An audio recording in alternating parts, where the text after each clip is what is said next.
Commissioner Adofo, I was just reading your testimony again after you gave it, and you made a recommendation that I really want to pay some attention to, and that is you talked about Center on Mental Health and Wellness be included as a part of the full-service hospital in Ward 8, which really is being built to serve all, everybody, but it really is going to focus specifically on those who live in Ward 8 and Ward 7 because the services are so essentially non-existent at this stage, and there are no OB services at all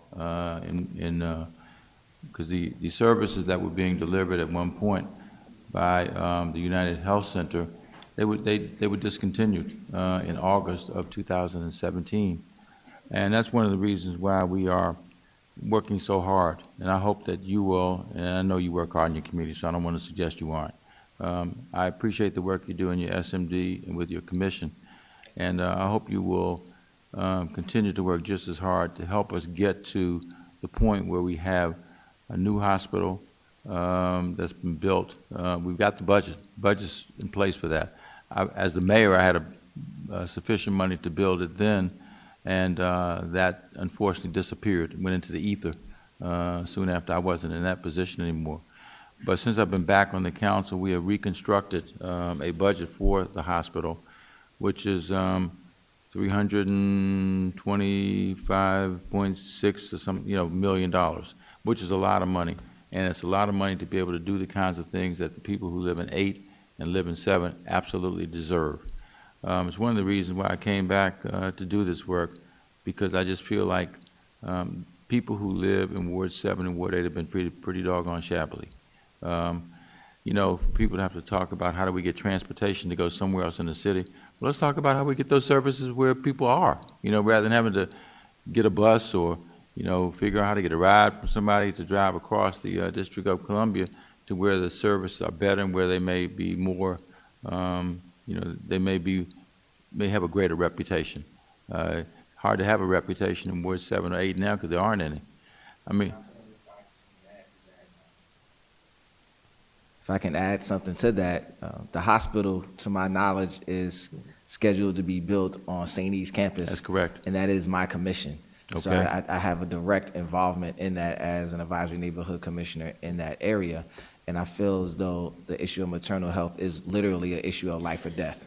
And when we have residents that either have to go to Maryland or go to the opposite end of the city, it puts everybody at risk, not just the parent, not just the child, but the family as well as the residents in that community, because we all subscribe to the theory that it takes a village, so we're all impacted by that. And I think that we have to find a way to make this happen. And I know that there's been a lot of chaos and a lot of confusion around what is going on, but I do think that we owe it to the residents of the entire city, but specifically Ward 7 and 8, I completely agree. To give them an answer as to when can we get adequate health care in our community, but specifically around maternal health care. And I think that anything less than a full-service hospital, it would be substandard and is not the answer, and we deserve better. I don't support anything less. I support developing a real health care system. Yes, sir. So that we have urgent care. It's just unconscionable that we don't have, convenient, we don't have any urgent care center, let alone convenient. If somebody wants to be to partake of the services of an urgent care center, right now they got to go to another part of the city.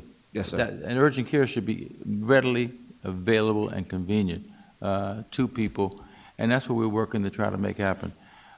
We also are committed to, there's a commitment now to do this, to build a specialty health building in the new Skyland Town Center, which is really only blocks away from where you undoubtedly live.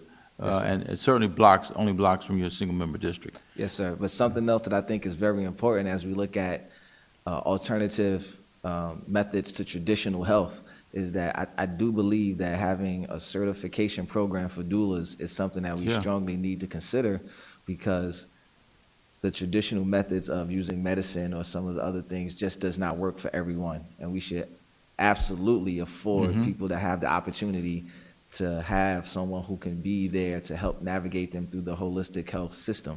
My grandmother helped all of her children and all of her grandchildren deliver babies care for them, nurse them. She wasn't called a doula. That was Big Mama doing her responsibility to the village, and she didn't get compensated. Sound like right out of a movie. Right. But having the ability to compensate those who can do some of the non-traditional holistic health methods is very important, and there needs to be a standardization, because anybody right now can say, well, I'm a doula, and we can't question that. And not only does there need to be a certification, they need to be culturally competent. Absolutely. And it's not just resources for African American women. There are indigenous women. There are women who come from Pakistan. There are women from all over the world that reside in Washington, D.C. And what I want to see as a commissioner is that we make sure we get adequate health care for the entire human family, not just one demographic. Absolutely. I completely agree with you. And I don't know if you're aware, but we just did a Midwest